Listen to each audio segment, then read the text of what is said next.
So I want to talk about an older theory of mine that correlates to development into basically the opposite of the true artist's utopian society. And this is from a long time ago, that when you're conceptualizing these sorts of things, there's always a paradox and at the fork of the paradox are positive and negative outcomes. No different than how socialism turns out, or communism turns out, capitalism turns out. Everything has a negative outcome. It just seems inherent in the human to want to find the most negative outcome. And I think that's because there's only really one genius, and the rest of the people will often, as Elon Musk has basically proven a lot of his, it's not just him, I think there was a study done too, but where when people have a choice, they'll often choose against what is sort of optimal or best, just so that they can have a choice and have an impact. And since people are simpler, the more people are simpler than, the 1% of intellects, then that it's inherent that the majority ain't going to come to the conclusion as what the geniuses will. Anyway, so that being said, I'm starting to already see, I wasn't expecting to see these sorts of things in my lifetime being, I should probably trim that thing, huh? Being the line that they're actually starting to build. I don't know if I've probably made other videos. I know I've made comments online about the line and why I don't like it, because of the luxuries that it sources to the outsides and above. And so you're going to just create this slum area that is surrounded, and like it could just be used to genuinely just like liquidate any sort of difference and diversity of thought, similar to like Judge Dredd, I suppose, in that universe. And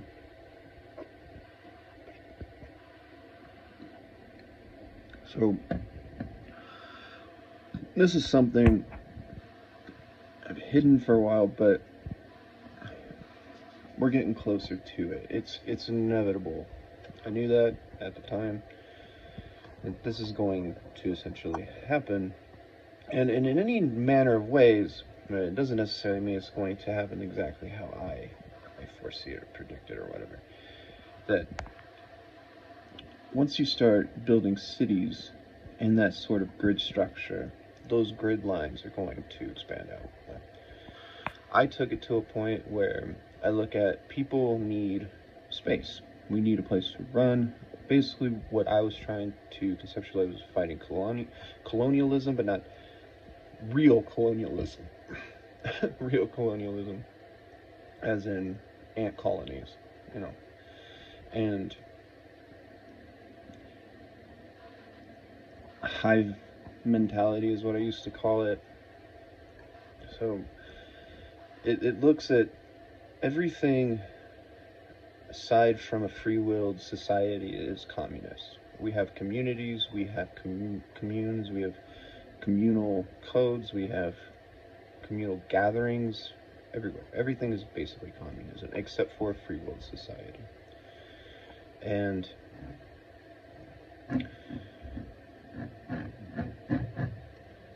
just waiting for something real quick. See if it happens. Anyway, so based on that, deriving a successful species that keeps expanding, because that's what we want to do, that's what we kind of need to do. We want to spread throughout the universe. Well, the only way to really do that is through free will. And I could go on a rant for hours explaining why, but just trying to reduce this to one little direction here. and that is where people don't really. It's not healthy for us to be in cities.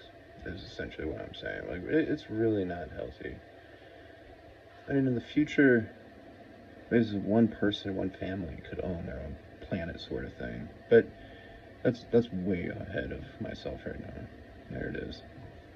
Yep, there's my neighbor jingling his keys every time I make a video. It's like, I think they're watching me or something.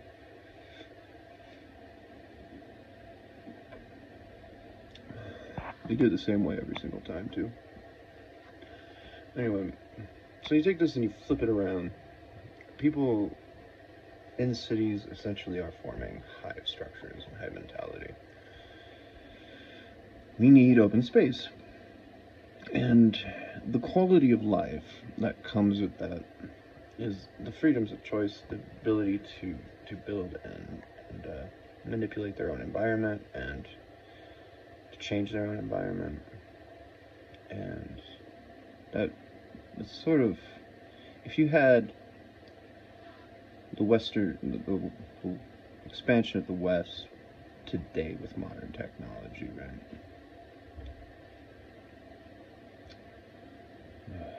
I hate dogs. I hate dog owners. They should not be allowed in apartment buildings. Anyway. So if you had the Western expansion today,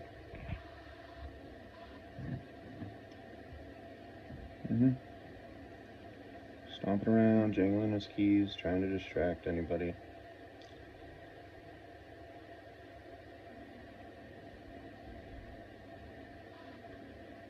They do it every single time I make a video now.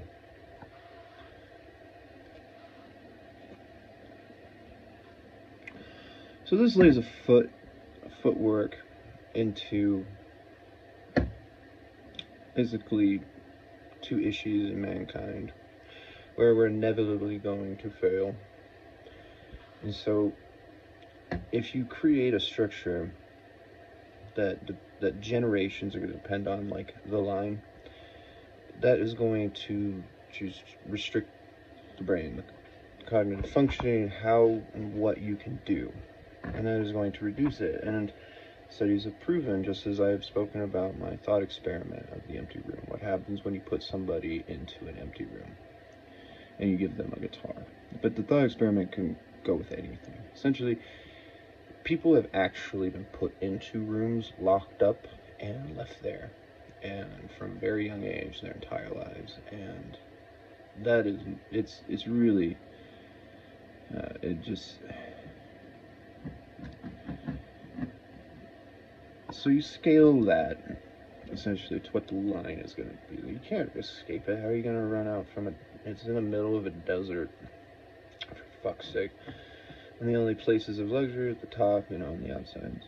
So, looking at my interpretations, the line is essentially a skyscraper laid flat on the ground. And we live in skyscrapers, so if we gridded out and expanded networkally with skyscrapers, as we do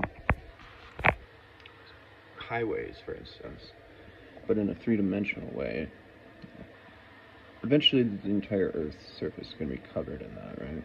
So we end up fabricating a layered Earth.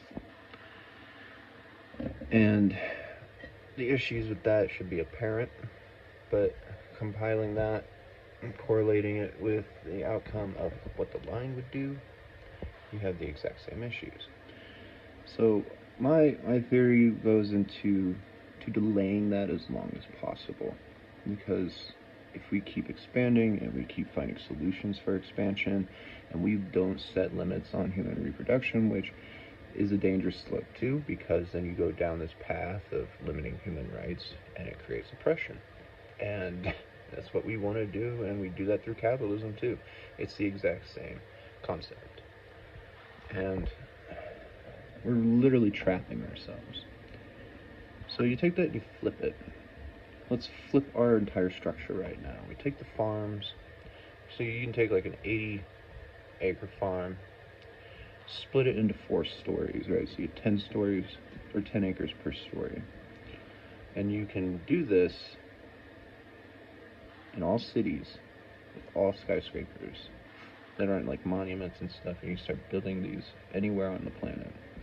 They can go as high as you want them, and they can go into the earth as low as you want them.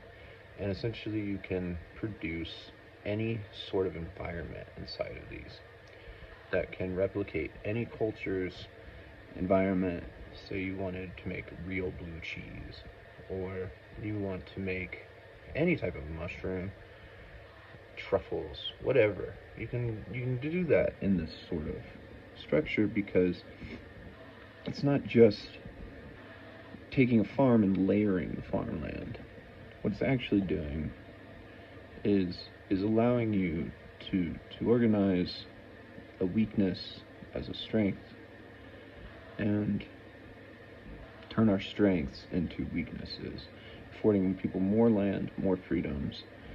And this building, I once designed it in my head, and it functions as a generator. It functions off my cyclic mass concepts, and they can do anything.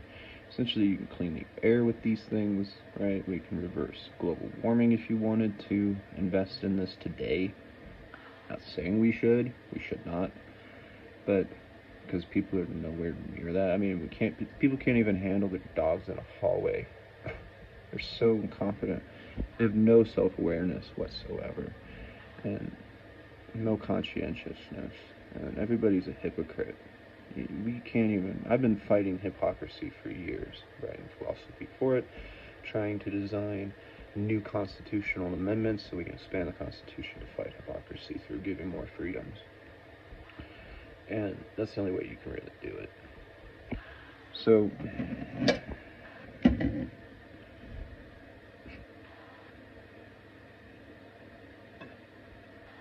the typical door slam too. People, why even bother? It's because these things that I've conceptualized, and I figure out, end up becoming our only solution.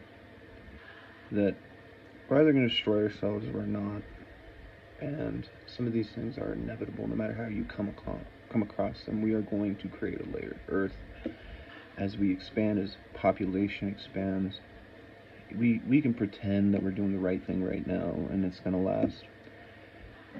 Let's say it lasts another 500 million years like this. Okay, now the Earth is going to be burned to a crisp by an expanding sun, all because you thought it was better to work harder, and so you want to maintain what it means to be a farmer. Great.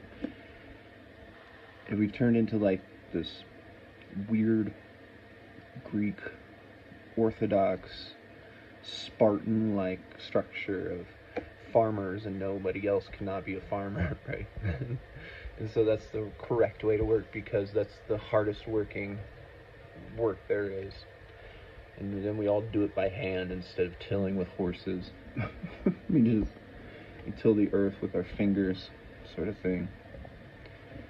Well, it's funny trying to recap something I conceptualized literally 6 years ago, I think. I think it's 6. It's been a while. Anyway, so the whole point of all this is that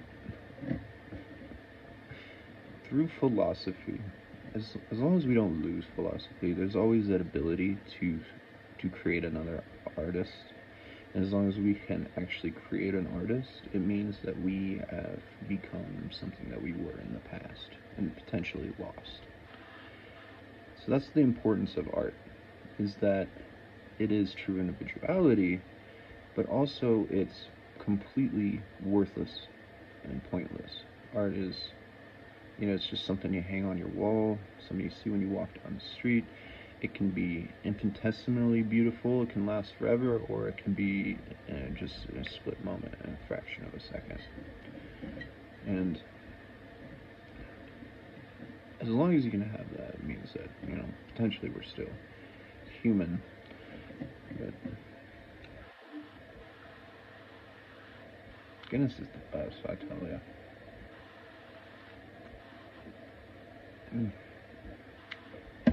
Ain't nothing better than Guinness. Except for the 200th anniversary, that was even better. But they don't make that anymore for some reason.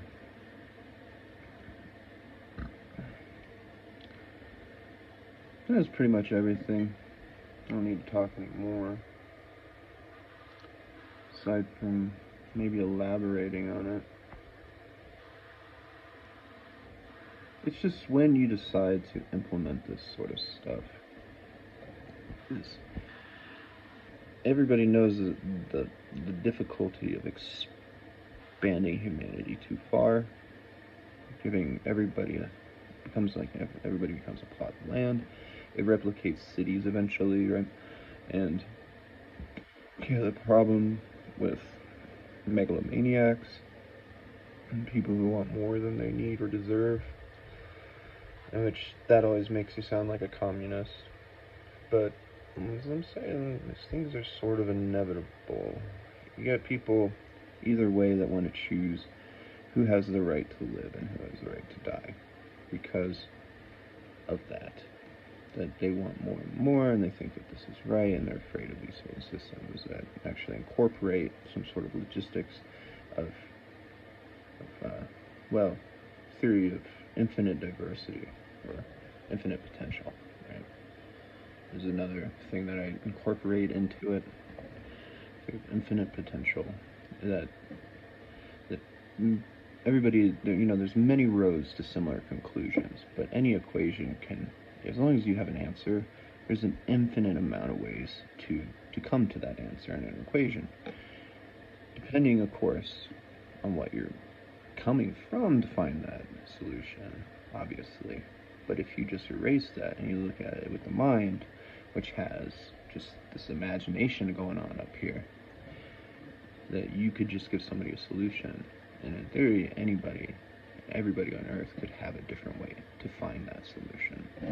So that's the theory of infinite potential, and that correlates to free will and diversity, saying that we need as much diversity as possible.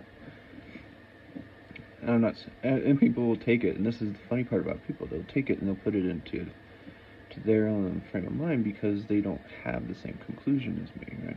So that's the paradox that's created, that people think, oh, diversity today means different cultures. Well, I'm not saying black people for the sake of black people. I'm not saying white people for the sake of white people. Asians for the sake of Asians. I'm saying, like, oh, there's too many white people in this grocery store. We better go find an Asian. So that's like positive racism and how it works. And then people start removing one another over that, and it creates gang wars and shit. What do you do?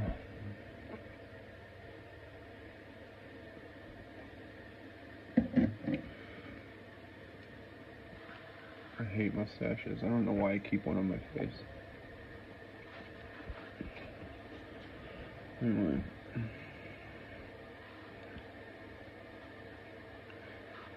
Aside from all that,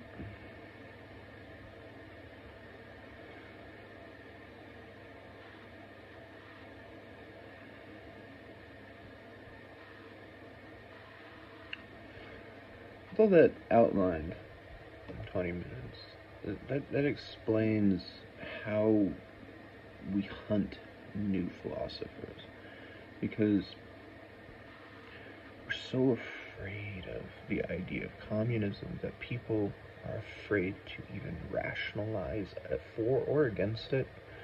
They don't know how to find the good things and try to work out the bad to get rid of it. And I'm not a communist, like I said. I'm a free will philosopher. I'm not afraid to say these words, though. It's like in Harry Potter when anybody's afraid to say Voldemort. And people... It's the same thing with, like, pedophilia and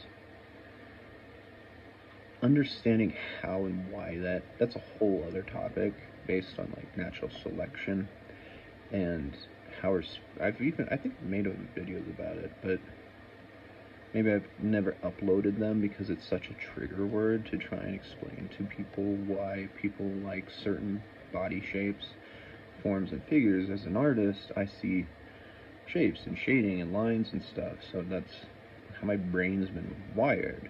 So when I see beauty doesn't really have an age, it has a perspective. And when you look at a perspective of beauty, you can turn anybody into a pedophile. It's the funniest thing in the world because it's such a trigger word. But I remember seeing young boobs when I was young, and I've seen boobs when I'm older, and like, you can't tell the age of a breast just simply. I mean, if you just zoom in and just take a photo of everybody's boob on the planet, how many people do you think would choose younger, illegal boobs? It's the plain simple fact of it. You can turn anybody into a criminal doing that. It's hilarious. That was way off topic. I think I'm starting to enjoy my Guinness way too much. And I need to wash my hair. I have that woman's hair that needs to be washed once a month, pretty much. It's just, it's so soft, It's annoying. I'm not a girl. I mean, if I were a girl, hell yeah, I'd love my hair. I'd be like, oh, the hair's so pretty. Look at how soft and pretty and colorful it is. And I look so pretty. There's a video of me playing guitar, and I turn up my camera, and my hair looks like a 1960s. Fucking look like a wig almost. Oh, funny. I make one hell of an ugly girl. Anyway.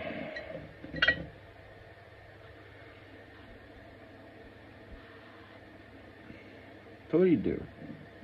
Back to the original topic. What is it that we can do? I mean, if these things are genuinely going to happen, and they're starting now because they're already making planters for homes that are stepped, and all it takes is another person to see that and think, what if we just bought a big building and did the same thing? We can use that water flowing from the top, condensate it. We could even use the heat and thermal energy and create a cyclic mass system. We could even generate electricity using this building. It's going to happen. If you implement it wrongly and you do it at the wrong time and humanity's not ready for it, it can lay certain foundations, but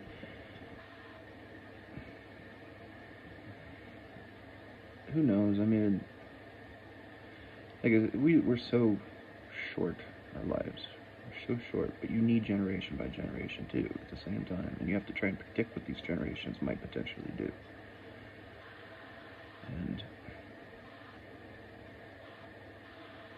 what's the solution today can always just be a huge